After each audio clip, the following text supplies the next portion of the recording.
Isang mapagpalang araw sa ating mga katenas, araw na naman ng Martes at ngayon ay magpipick up kami ng itlog dito sa Batangas at dumaan muna kami dito sa paborito kong kainan dito sa may Calaca, Batangas, no?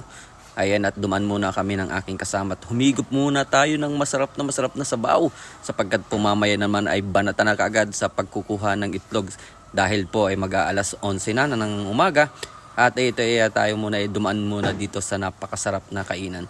At ayan nga po ay dumating na kami at ayan kagad ang ating bungad ay ang ating may-ari ng farm. Ayan at agad na nga pong inspirayan itong ating sasakyan ano po yan, disinfectant, oo, para po sa mga para secure ang mga manok, no, dahil po yung sasakyan na yan ay baka po ay meron pong mga dalang virus na siyang dahilan kung bakit nagkakasakit ng ating mga manok, no. Ayan, sa ganyan guys ay ito at inatras na pina-sprayan na natin. Pagkatapos niyan ay agad na nating minaobra ang ating sasakyan dahil po magsasali na tayo ng itlog. Ayan nga po at ito, ang pagkakataong ito ay unti-unti na nating inaatras ang ating sasakyan patungo doon sa pwesto ng itlog para madaling magsalin or magbuhat, no.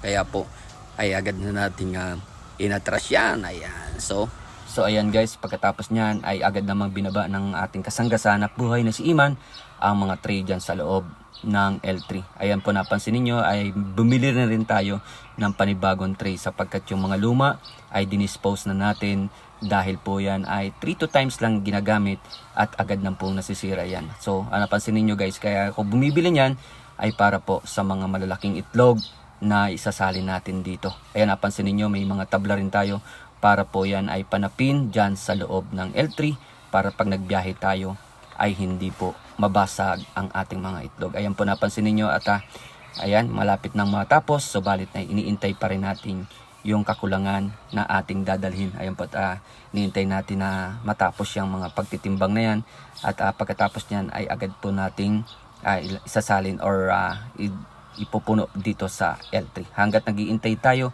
ay lumabas muna ako para ipakita sa inyo na ganito kalawak ang farm dito at makita ninyo rin ang mga manok na yan, no?